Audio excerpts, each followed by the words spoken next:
কারোর সঙ্গে সেটিং এ যাবে, মনে রাখবেন আপনার ইকুলও যাবে, উকুলও যাবে।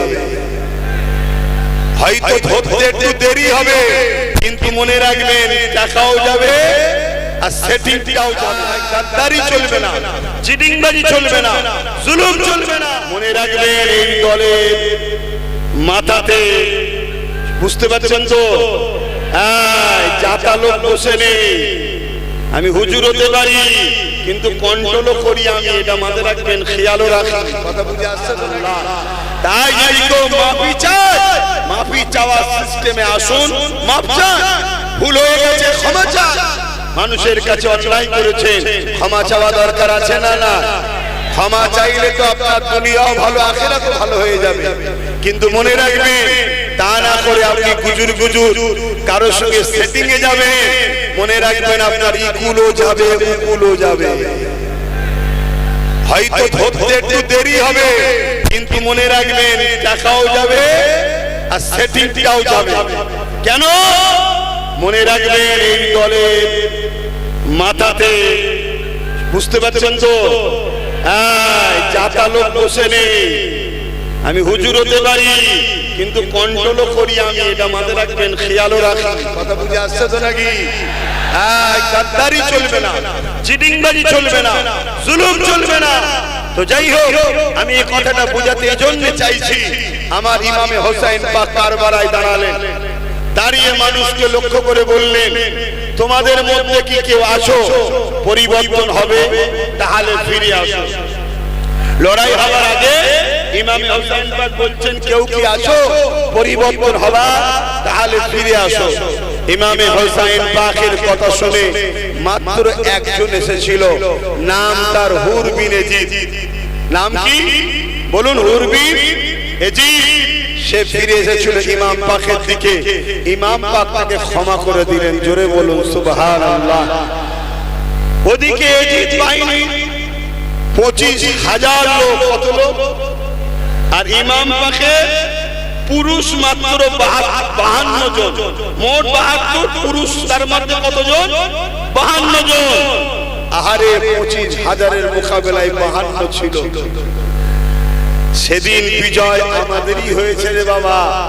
কারবালা সেদিন হয়েছে, কারবালার আখিরি ময়দান ইমাম হযরত মেহেদী আলাইহিস সালাম দ্বারা হবে। সেদিন আমার ইমাম মেহেদী সাল্লামের নেতৃত্বে বিজয় আমাদেরই হবে। জোরে বলুন সুবহানাল্লাহ। তো এত হুড়ুহুড়ির মধ্যে তো জলসা ঠিকভাবে হয় না। কথা বুঝে আসছে? এটা একটা আলাদা স্মৃতির ব্যাপার আছে। তাই সেই 6 বছর পর সেই মাঠে এসেছি, তাই একটুখানি আবেগ থাকবে একটা। এই আবেগকে আমি স্যালুট জানাচ্ছি। এই আবেগে কি হবে? এই আবেগটা একটু ঠেলাঠেলি, ধাক্কাধাক্কি আজকে একটু হবে। কথা বুঝে আসছে? অতএব এটাকে কেউ কষ্ট হবে নিলে হবে না। এই জায়গা পাচ্ছেন না, কোলে পড়ে যাচ্ছেন, ঘাড়ে পড়ে যাচ্ছেন, এসব নিয়ে কষ্ট নিলে হবে না। কথা বুঝে আসছে? জলসা আল্লাহ করে, আগামী দিন আসবো, আলোচনা হবে। আমি বলেছিলাম না, একদিন আল্লাহ চাইলে রাস্তার কাঁটা পরিষ্কার হয়ে যাবে, আমি জানিয়ে আসবো, বলেছিলাম তো। তা আল্লাহ পরিষ্কার করেছে, আল্লাহ নিয়ে এসেছে। এতে আপনারা খুশি না বেজার? হাত তুলে বলুন খুশি না বেজার? নারে দিবে, নারে দিবে, দ্বীন ইসলাম, দ্বীন ইসলাম, নারে দিবে। মনে রাখবেন, ইসলামের দুশমন যুগে যুগে ছিল, আজও আছে, কালও থাকবে। কিন্তু ইসলামের নাম ধরে, লেবাস ধরে মুসলিম দাবিদার যারা দুশমন, এরা সব থেকে ভয়ঙ্কর দুশমন ছিল। কথা বুঝে আসছে? আজকে সেই দুশমন আল্লাহর হুকুমে খতম। আল্লাহ পাক আসার রাস্তা করেছে, এসেছি, আগামীতেও আসবো। খবর পেলে যাবে, জলসা মাহফিল তখন হবে। এই ভিড়ের মধ্যে এতগুলো মানুষ, আপনাদেরকে ঘরে যেতে হবে, যে যার এলাকায় যেতে হবে। তারপরে মেঘলা হয়ে আছে। কথা বুঝে আসছে?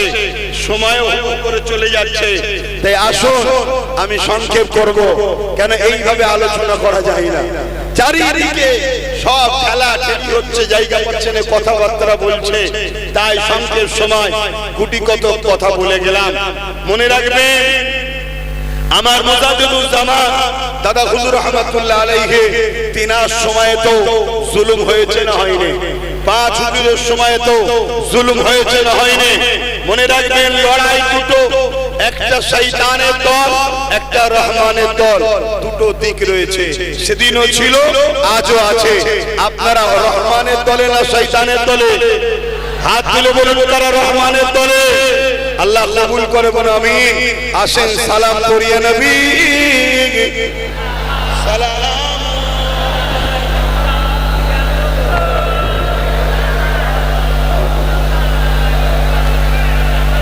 ওহো, এই গরমে আরো কষ্ট হচ্ছে। এটা ভেঙে যাবে না তো?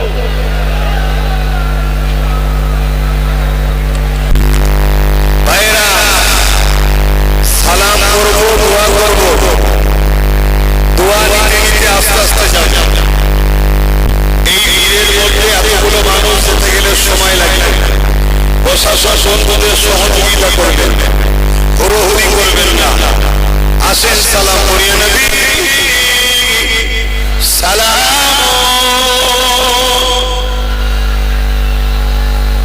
ইয়া রাসূল ইয়া হাবিব সালাম।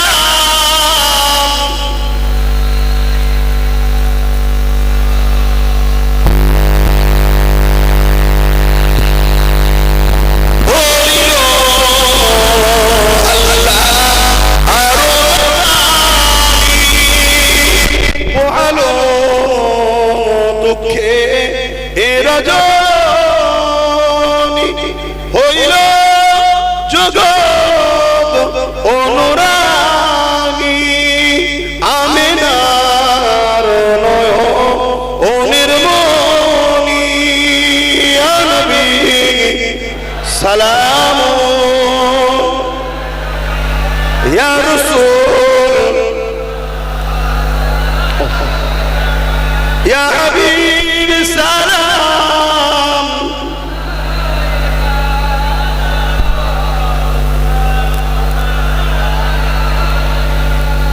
প্রচন্ড গরম, এই গরমে আপনারা আছেন দেখেও তো অবাক লাগছে। প্রচন্ড গরম। হ্যাঁ, ওহ আল্লাহ, আল্লাহ আপনাদের এই ভালোবাসাকে কবুল করুন। আল্লাহুম্মা আমিন। তো ভাইয়েরা আমার,